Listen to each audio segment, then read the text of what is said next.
what's going on. And in this first part of Finding Freedom, in this, small little series that I call How to Become a Weapon, these are things that not only I learned over time, but that I learned to develop not only through watching and viewing others and reading books, and obviously my time in the military studying martial arts and magic, chess, and other things, but something I wanted to share with people because of all the things that have been occurring, not only just in the world, but within smaller locations or localized locations: America, Mexico, South America, Europe, what's happening in South Africa, Ethiopia, Nigeria, China, Japan, and the list goes on, India, etc. Right? So, how do you become a weapon? Well, the first lesson that you have to understand, and understand it well, is you have to get rid of emotions. Your own family can turn on you to gain position, so don't let them, right? Don't care how close you are, right? You have to be able to, I'm not saying to not learn emotions. You have to first learn about them, just like a martial art, but then you have to learn how to control them as well, especially when you get more advanced and people start to try to use paralinguistics or psychological manipulation with linguistics to upset you or to make you look or sound a certain way, because they know that's going to make you upset. So once you get upset, they can say, oh, this person's acting manic, and terminology and vocabulary have a strong connection, right? If I was in the South and I said, this nigga right here, right, somebody who is African American would get offended very quickly. But if I was in New York and I say, yo, nigga, what's up? People would take the context a little bit differently. Same thing goes in society. They hear the word manic, they link it to healthcare because that's what they were taught. They never learned other things because they never got taught to think outside of the box. The cell phone, the laptop, the screen you're watching me on right now, right? So learn about your emotions and then learn how to control your emotions so that you can utilize them at the right time. Two, secondly, train like your life depends on it, because one day it will. Right? Let's say you're going out, you're having fun, so on and so forth. You're at a bar or a nightclub and you're hanging out with your sister, this, that, and the third, and your sister gets aggressive with a male, right? And they get into an altercation, but your sister never trained like her life depended on it, nor knows what you know, and then she picks a fight with the wrong individual that's intoxicated and he breaks her fucking jaw or puts her in the hospital, right? See, she was untrained in a crazy environment that was unstable, but if she was trained, I'm sure she would have been able to handle that situation a little bit differently, such as if she knew martial arts, something like, Kali or JKD, or something that I'm developing called SDK, which is a homage to JKD with, an homage to people in tech, because SDK is, how you get applications to get along in the computer world and work together. Right? So train like your life depends on it, because one day it will, right? If something were to occur, oh, you have this, blah, blah, blah. Well, were you doing all the right things? Were you working out? Were you training to get the toxins out of your body? Or were you just sitting around letting everything just sit inside and come out when it's ready, right?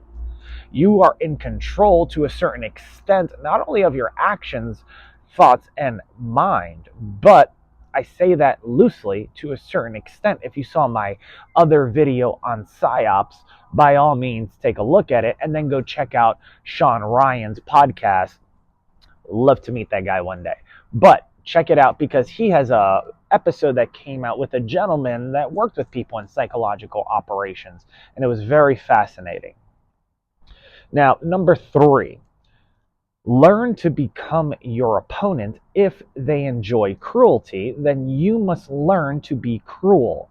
If they are ruthless, you must be so. And worse, so they understand, and they understand what they do to you is now done to them, and it becomes different, right?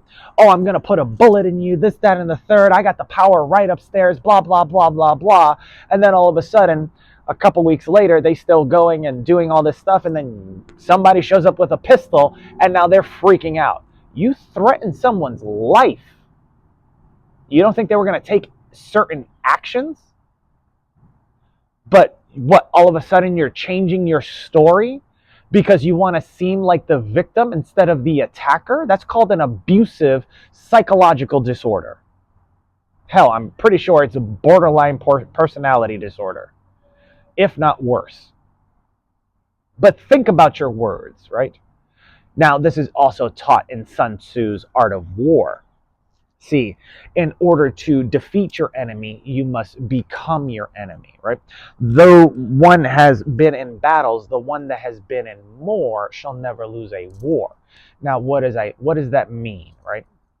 To know your enemy, or to know thy enemy, is to know the back of your hand, right? So what's on the back of my hand? Okay, this, that, and the third. So I have to know them like I know myself, and then I have to be capable of being as cruel or as ruthless as them in case they don't get the point, or if I need to reflect and emulate to them exactly what they did, so on and so forth, so that not only they understand, but they could possibly stop eventually and get it, right? Because some people don't until you beat them up, right? See, in the Bible, you have your 10 commandments, and number 6 says, thou shalt not murder. Other people will say, thou shalt not kill, but it doesn't say shit about beating the crap out of somebody, right? Think about that. 4, educate yourself, because you will need to be resourceful in different situations. Now, Tony Robbins talks about being resourceful in all these things, right? So I suggest you learn things like sleight of hand. I suggest you learn about the criminal world, as well as all the legal ways to do things as well, because, well, if somebody is of greater strength, meaning they have a network, resources, etc., and they're able to make your life a living hell, well, you're going to have to find others to trust, and you might want to know what you're doing, similar to, like, well, call it on the job training or past work experience, so that if you do find others to trust, you can always make money and learn to survive, right? Don't get greedy, but learn to survive, because the enemy does not care. The rules do not apply to the enemy, and that is clearly evident in the world that we live today. It's gray, not black and white like in a courtroom. In the real world, the cops get there after the crime has been committed, not during. Remember that. Number 5, become comfortable with death. It is bound to come, so embrace it. Now, during my time in the Marines, we had to fill out a will. Right? During my time in the Marines, every time we had a weekend or a long weekend, we filled out our will just in case we died, etc. And then after a while, gets you very comfortable with death. Now, those who have never been exposed to that, well, that are civilians or whatever, maybe in regular law enforcement, not to knock on them, but they normally don't go through that type of training or mindset shift, right?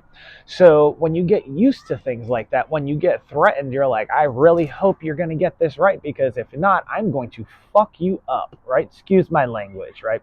But in essence, you understand what I'm saying, right? Because it's different. It's different, right? Military defends those that want to continue doing stupid stuff, don't want to defend anything. And then, of course, the law enforcement and everybody else that's left behind to keep everybody in check, that's doing a little bit too many crazy things out there, right? But we get sent out and make sure everything's safe so nobody fucks with us and whatever your situation is. You want to sell drugs? Go sell drugs. Not to, say that this is for educational purposes, but if you want to break the law, go break the law. That's not my area. My area is keeping your dumb self alive along with the other people in law enforcement so they can do their job. You can make money. They can collect a paycheck, and then you guys play cat and mouse, and we'll worry about the big stuff, okay? Number 6, Understand that hard decisions will have to be made even when it comes to life. So you must force yourself with making those decisions, because it will come down to it. No matter what happens in life, you're always going to have to make a hard decision. Do I live here? Do I break up with somebody? Do I call it quits? Do I take the leap? Do I propose? Do I join the military? Do I not join the military? Do I re-enlist? Do I go into law enforcement and get called all these things by other people because there are no secrets and people like to open their mouth? So I'll be depicted a certain way because everybody will be like, oh, that person's in law enforcement, that person is a cop, that person is this, blah blah blah, right? And it just sounds cool, but it's like children, because in the Bible it says in order to enter into the kingdom of heaven, you must first enter in with the mind of a child. Number 7, never trust people fully. People turn all the time, and know that if it is between you or them, they will throw you under the bus and betray you, stating they had no choice, right? They have a mindset that it will be in the past after they take action, so it won't matter. So, nor should they. Oh, it's in the past. Why does it matter? Blah, blah, blah. Right? You hear that all the time, or if you haven't heard that, etc. But if you came across people like, oh, I like to play devil's advocate. Well, you know what's interesting is that the devil, or the person that always gets in trouble with a lot of resources and money, will always hire the best attorneys to get out of the crime. Think about that. They're not going to get a public person that the state provides. They're going to get the best that money can buy, right? And just like the devil, who has a lot of resources, if you watch Netflix Lucifer, he has a lot of money, or at least is depicted as such, right? He would get the best, or the creme de la creme. So think about that, right? If people say these things and it doesn't matter, well, neither do they, because whatever happened to you doesn't matter to them. They got their enjoyment, they got their entertainment, and like in the movie Gladiator, where he throws down the sword and says, "Is this not why you are here?" After he slayed everybody. Think about it. Now, the last point I want to make on part 1 of this, I should say the last 3 points, right? Number 8, reduce and know your weaknesses, because your opponent will know them and use them against you, right? So, like I said earlier, to know thy enemy is to know thyself, but understand, conduct what's known in business as a SWOT analysis, right? If there's flies around, learn how to slap and murder them, or push them out of the way like you do with a fly swatter, right? And SWOT in business stands for strengths, weaknesses, opportunities, and threats. So understand this about yourself, others, your environment, and it will put you into a more strategic and advantageous position in life, not only mentally but physically. 9, if the opponent uses children, listen to this one. If the opponent uses children, they have no morals and are desperate. So do not think the children know better, because they were taught different, right? They were taught different. Do not waste time trying to correct someone else's teachings, because it will only paint you as a fool and get you killed, especially if one is untrained. Now, if you've ever seen the TV show Burn Notice with Michael Weston, right, there is a scene, I forgot what episode it was, but they were overseas and there was a little kid with a rifle. Or was it a little kid? No, From Paris with Love. Not Paris Island, but From Paris with Love with John Travolta. And a kid, there was a bunch of kids, they were in France or whatever, and he pulls out a gun and they're robbing them. And he looks at Jonathan Rhys-Meyers, the chess player, his partner, so on and so forth, because he thought John Travolta was out of his mind and a cowboy, but he actually knew what he was doing. He just never got his feet wet, and this was his time to pop his cherry. So he looks at Jonathan Rhys Myers. He's like, these are a bunch of kids. He goes, one thing that I learned is that if a kid with a gun tells you to get on your knees and do whatever they say. They don't know any better, right?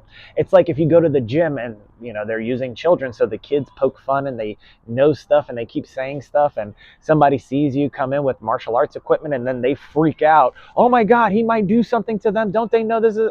I know. I'm trying to get a message across, right? Or someone is trying to get a message across, right? Oh, he won't do that. She won't do that. And then she does, right? Just like the situation with someone being in a club starting a fight. Now it's chaotic in a club, right? You have people dancing, you have people walking around, you have security that's barely paying attention, you have a lot of attractive people and eye candy, you have alcohol, some people may be dipping, so on and so forth, and doing whatever, right? Then you have the bartenders, then you have the music, then you have whatever else that happens, and then an altercation happens, right? Situational awareness is going to be key, and if you are untrained, yeah, you'll end up in a hospital, right? The goal is to finish or end the opponent. Well, not so much end the opponent, but damage the opponent enough so that you can escape to live another day. If you need to end the opponent, do so. But understand that, right?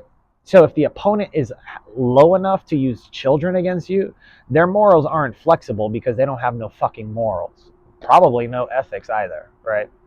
So when that occurs, then you know where they stand, what side they're on, and what game they're playing. And now you can adjust to either become more cruel or ruthless, just as they have become. And then give them a taste of their own medicine. All right? Last point here. This is point number 10, and this will be a 3-part series. So this is part 1 of this series of how to become a weapon. Point 10. God won't and can't save you, but if someone that wants to do harm to you, right? If somebody wants to do harm to you, then send them to whatever God they believe in. I'm going to say this again.